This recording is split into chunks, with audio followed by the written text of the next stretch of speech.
Do you have another witness, Mr. Brennan? I do. Okay. The Commonwealth calls Jason Becker. Good afternoon, sir. Good afternoon. Could you please introduce yourself to the jury? My name is Jason Becker. How old are you? I am 36 years old. Do you live in the area? I do. I live in Canton. Tell us a little bit about your education. My education, high school and college UMass, and I went to EMT school a little over 10 years ago, and paramedic school. Tell me a little bit about EMT school. How old were you when you started EMT school? When I started EMT school, roughly 21 years old. Why did you decide to go to EMT school? I wanted to save some lives. Tell us a little bit about EMT school. What did it require? EMT school is a couple months of classroom stuff, and then you do some ride time on the ambulance. Paramedic school is a little different. It's about a little extended, 2 years worth of training. You're doing hospital, ER time, and ambulance time also. How long did you serve as an EMT before you went to paramedic school? I worked as an EMT for approximately 5 years. Can you estimate how many dozens or hundreds of calls you were on during that time? Hundreds. Why did you decide then to go get paramedic training? Oh, I wanted to be on the fire department, and it was a prerequisite. Did you complete paramedic school successfully? I did. Were you still working as an EMT at the time? I was. And inevitably, did you seek to have a different job? Did you try to be a firefighter? I wanted to be a firefighter, correct. Were you successful in doing that? I was. Tell us a little bit about that, sir. On the Canton Fire Department. So I got on the Canton Fire Department, and then they send you to the fire academy, where you train to be a firefighter. So you had EMT training, paramedic training, and then firefighter training? That's correct. On the Canton Police Department, did you serve dual roles as a paramedic and as a firefighter? Fire department? Yes. Yes, sir. Yes, sir. Firefighter and as a paramedic. You served as a firefighter and a paramedic? Correct. In the Canton Fire Department, does it have more than one station? There is. There's two. Is there one station that's larger or smaller than the other? Station 1 is the headquarters, which is larger. Had you ever spent time at Station 1 as a firefighter or a paramedic? I have. We rotate through both stations. I want you to take us back to January 29th, 2022. Were you working that evening? I was.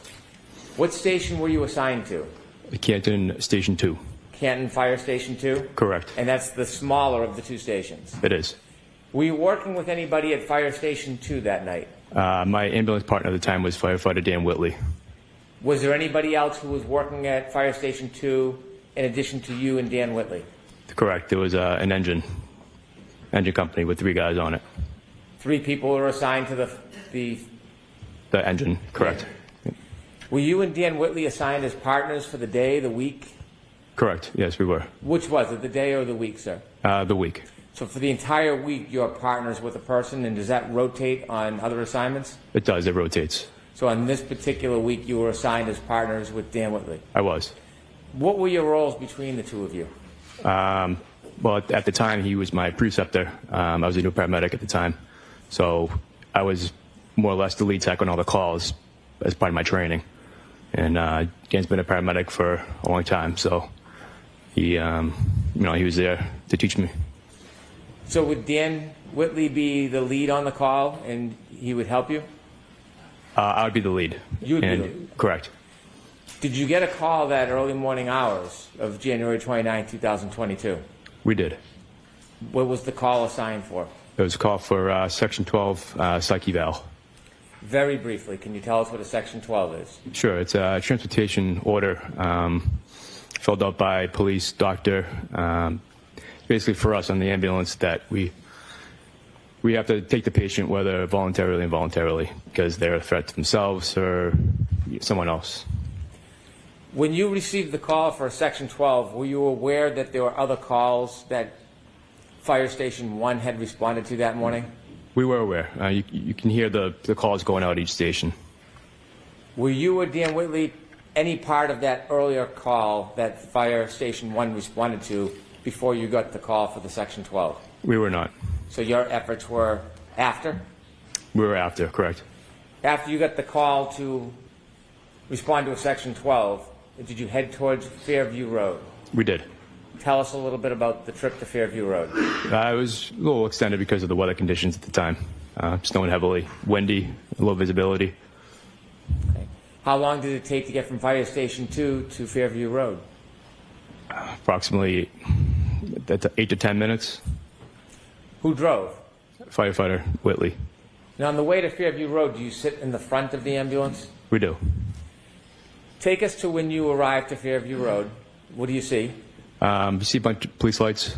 Canton Engine 3 was already on scene, so we parked behind them. Did you have it, without talking about what you spoke about, did you have a chance to speak to anybody at the scene?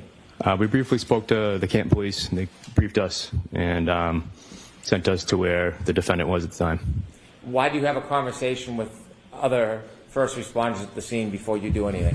They're making sure the scene is safe to begin with, and they're unseen first, so they have a little more info than what our dispatch would have. After you had that debriefing with colleagues, were you directed to approach any certain person? I was. Where did you go? I went to the defendant, who was sitting in a black SUV type car. Were there other persons inside the car with the defendant? From my understanding, there was one person in the driver's seat. And what seat was the defendant in? She was in the front passenger seat. Did you have a chance to speak to her? I did. And the person you spoke to who was in the passenger seat of that car, do you see that person in court today? I do. Could you point out and describe an article of clothing, please? Miss Reed right there, she's in the blue, navy blue. How long was your conversation with the defendant while she was still seated inside the vehicle? Approximately 5 to 8 minutes. At some point, did you and the defendant move to another location? We did. Where did you go? So we went back in the ambulance. After having a conversation with her, was she cooperative going back to the ambulance with you? She was. And did you ask her to be seated in the ambulance? I did. Was she cooperative with that as well? She was. After she was seated in the ambulance, did you close the doors and get in? We did. When you say we, who was with you? Me and Firefighter Whitley. So you and Firefighter Whitley were in the back of the ambulance with Miss Reed. Who was going to drive the ambulance? Firefighter Sam Park. Where did he come from? He was on the fire engine that was already on scene. I want to ask you questions now about what you did in the back of the ambulance and some of the conversations that you had. Tell us what your role is once you have a patient in the back of the ambulance. What do you do next? Each patient's different. Depends on what the call is for. In this specific situation, it was more a psych eval, because that's what we were called for. Initial triage questions: is the patient cooperative, uncooperative, combative? I asked her name, her mental status, where she was. I asked her if she was suicidal, and if she was, did she have a plan? Did she want to hurt anyone else? Those are kind of the initial triage questions that I would ask. Why do you ask those questions?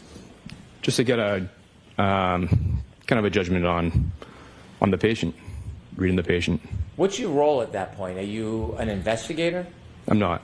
Are you in any way law enforcement? I'm not. So what's your focus when you're speaking to a patient? It's basically hearing them speak in their story. In this specific situation, we didn't know circumstances. We just knew that Miss Reed had found her husband, which she was gone dead on the side of the road. So it was a traumatic call. So when you were there, you knew nothing about what had happened before you got there? We did not. And your role had nothing to do with any of that investigation? We did not. You were solely focused on caring for the patient? Correct. Did you have any other role other than caring for the patient? Just making sure she got to the hospital safely. She didn't hurt herself. During those conversations, are you and Firefighter Whitley doing the same thing or different things? Again, it depends on the call. I was the lead tech, so I'm the one documented, giving a report to the nurses, the staff.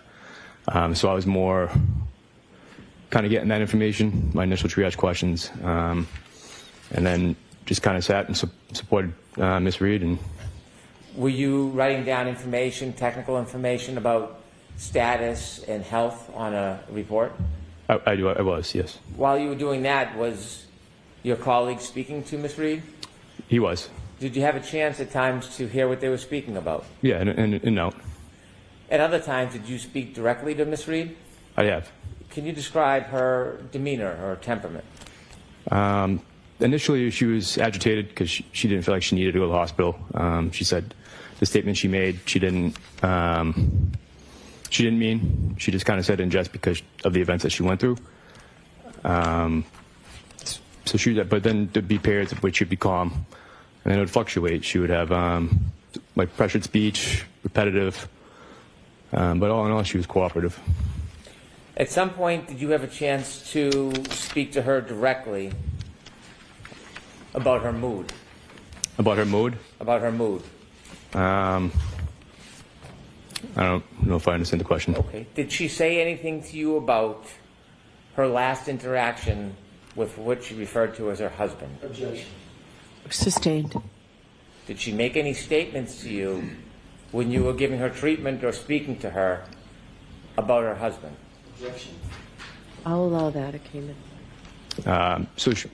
One of the reasons why she was saying suicidal stuff is because the last conversation she had with her husband at the time was an argument. I didn't feel like it was my role to really find out the details on what was said, but that's what she said to me. That the last thing she said to him was an argument? Objection. Yep. Sustained. Did she tell you what the argument was about? She did not. Inevitably, did you get a chance to bring her to the hospital? We did. Did you stay in the back of the ambulance with her? I did. Did you continue to have conversations with her? Yes, I did. Did you hear conversations or parts of conversations she was having with your colleague? I had parts. When you got to the hospital, what happens next? So we brought Miss Reed into the hospital, registered her, bring her to the psychiatric section. Is it? Thank you. I have no further questions.